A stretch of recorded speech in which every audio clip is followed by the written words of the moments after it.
आप सभी को प्रेज द लॉर्ड, जय मसीह की। आइए अपने दिन की शुरुआत परमेश्वर के वचन के साथ करें। आज का वचन इफिसियों 6 और उसका पहला पद। इसमें लिखा है, हे बालकों, प्रभु में अपने माता पिता के आज्ञाकारी बनो, क्योंकि यह उचित है। प्रियो, क्या बच्चों को माता पिता की बातें माननी चाहिए या माता पिता को बच्चों की बातें माननी चाहिए? आज चीजें बदलने लगी हैं। बहुत से बच्चे ऐसा सोचते हैं कि वे अपने माता और पिता से आधुनिक और वैज्ञानिक रीति से ज्यादा शिक्षित हैं, अतः उनके माता और पिता को उनकी बातें सुननी और माननी चाहिए।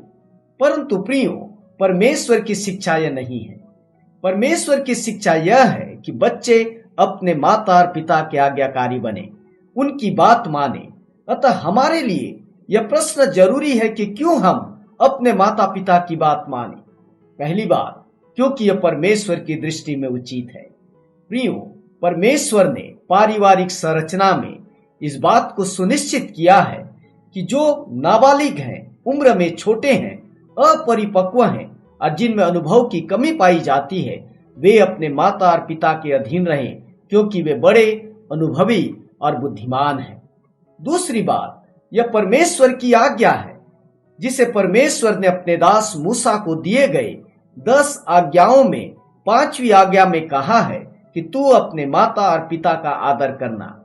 अतः बच्चों के लिए आवश्यक है कि वे अपने माता और पिता की इज्जत करें, प्रेम करें और उनकी आज्ञा माने, क्योंकि परमेश्वर के वचन में लिखा है कि अपने जन्माने वाले पिता की सुनना, और जब तेरी माता बूढ़ी हो जाए तब भी उसे तुच्छ न जानना। तीसरी बात, क्योंकि ऐसा ही करने से उनका भला होगा, अर्थात परमेश्वर उन्हें आशीषित करेगा और वे अपने जीवन में सफलता को प्राप्त करेंगे। और चौथी बात, कि वे पृथ्वी पर दीर्घायु को प्राप्त करेंगे। प्रियो, यह सत्य है कि अनुशासन और आज्ञा मानने से उत्तम स्वास्थ्य और लंबी उम्र प्राप्त होती है, परंतु स्मरण रहे, विरोध, आज्ञा न मानना और अनुशासनहीनता समय से पहले जीवन को समाप्त कर देती है। प्रियो, यह परमेश्वर की आज्ञा है कि हम अपने माता और पिता की बात माने और उनका आदर करें, और परमेश्वर की प्रतिज्ञा है कि वह हमारा भला करेगा और हमें उत्तम स्वास्थ्य और लंबी आयु से आशीषित करेगा। आपका दिन अच्छा हो। प्रभु आपको आशीष दे। आमीन।